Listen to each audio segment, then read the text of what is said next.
దయచేసి వినండి. చెల్లెమ్మకి ఊపిరితిత్తులు రెండు పాడైపోయాయి. ఈ లంగ్ పాడైపోవటం వల్ల ఎప్పుడు నిత్యం ఈ ఆక్సిజన్ సిలిండర్ పెట్టుకునే ఉండాలి. ఇంట్లో ఉన్న సిలిండర్ పెట్టుకునే ఉండాలి. ఈ సిలిండర్ తీసేస్తే చనిపోతుంది. సో కాబట్టి ఆ సిలిండర్ మీద బతుకుతుంది. సో వీళ్ళకి ఇప్పుడు ఈ లంగ్ ట్రాన్స్ప్లాంటేషన్ చేయాలి. ఈ లంగ్ ట్రాన్స్ప్లాంటేషన్ కి దాదాపు 40 లక్షల దగ్గర ఆపరేషన్ కి ఖర్చు అవుతుంది. సో లంగ్ కూడా గవర్నమెంట్ వీళ్ళకి ప్రొవైడ్ చేయాలంటే ఎవరైనా ఒకవేళ చనిపోయినా, ఎవరైనా అవయవదానం చేసినా లిస్ట్ వస్తుంది. ఆ లిస్ట్ లో వీళ్ళ పేరు యాడ్ చేస్తారు.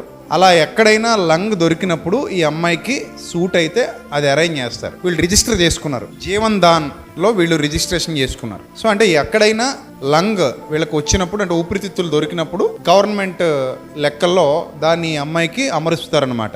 అది గవర్నమెంట్ ఫ్రీగా ఇచ్చినా కూడా ఆపరేషన్ వీళ్ళే చేయించుకోవాలి. సో దానికోసం మన మినిస్ట్రీ ద్వారా వీళ్ళకి ఏదైనా సహకరించాలి మనందరం అని నేను ఆశపడుతున్నాను. సో చాలా మందికి ఇలా మన మినిస్ట్రీ ద్వారా చాలా మందికి చాలా సందర్భాల్లో సహాయం చేశాం. వ్యక్తిగతంగా కాకుండా ఒక కొంత ధనాన్ని సేకరించి, ఒకప్పుడు మణిపూర్కి ఎలాగైతే మనం సపోర్ట్ చేసామో మన మినిస్ట్రీ ద్వారా, కొంతమంది బిడ్డలకి ఎలాగైతే సపోర్ట్ చేసామో అలాగే వీళ్ళకి కూడా ప్రత్యక్షంగా చూశాను కాబట్టి ఈ అమ్మాయి అనుభవిస్తున్న నరకం చెయ్యాలి అనే ఆలోచన నాకు వచ్చింది. వాళ్ళు అడగలేదు, నేనే అన్నాను, నాయన మేము మన మినిస్ట్రీ నుంచి కొంత సొమ్ము నీకు ఇవ్వడానికి నేను ప్రయత్నం చేస్తాను. సో ఇప్పుడు మీలో ఎవరైనా ఎంతో కొంత సపోర్ట్ చేయాలని ఆశపడ్డ వాళ్ళు ఎవరైనా ఉంటే, మీకున్న కలిమిలో నుండి వీళ్ళకున్న రిక్వైర్మెంట్ అంత ఉంది. మిమ్మల్ని కూడా నేను బలవంత పెట్టట్లేదు, ఎందుకంటే మీలో కూడా చాలా మంది పేదలు ఉంటారు, పేదవాళ్ళు ఉంటారు, ఇబ్బందులు పడేవాళ్ళు ఉంటారు. సో ఇది సోషల్ మీడియాలో వెళుతుంది కాబట్టి, లైవ్ ద్వారా కూడా చాలా మంది వీక్షిస్తున్నారు కాబట్టి, ఈ అమ్మాయి కష్టం కళ్ళతో చూస్తున్నారు కాబట్టి, సో ఇప్పుడు ఈ ఇబ్బందితో ఏ పని చేసుకోవాలన్నా ఎవరొకరు సపోర్ట్ కావాలి. తనంతటి తానుగా ఏమీ చేయలేదు. సో కాబట్టి మన మినిస్ట్రీ నంబర్కి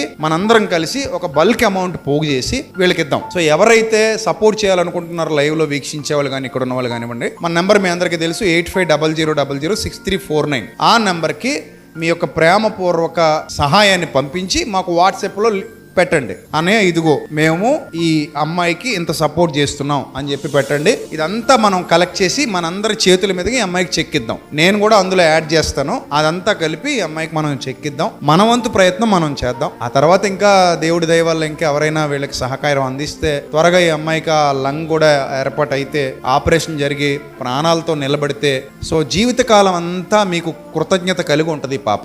అది మన బాధ్యత, మన ధర్మం, మన విధి. రేపొద్దున మన కుటుంబానికి కూడా ఇలాంటి సమస్య వస్తే రావచ్చు. ఇది చిన్న సమస్య కాదు, చాలా పెద్దది, చాలా పెద్దది. 36 లక్షలు అంటే చిన్న అమౌంట్ ఏం కాదు, చాలా పెద్ద అమౌంట్. సో మనందరం తలో చెయ్యి వేస్తే కొంతవరకు వీళ్ళకి సహాయపడగలం. ఆ తర్వాత దైవాధీనం, దైవ చిత్తం. అర్థమైందా?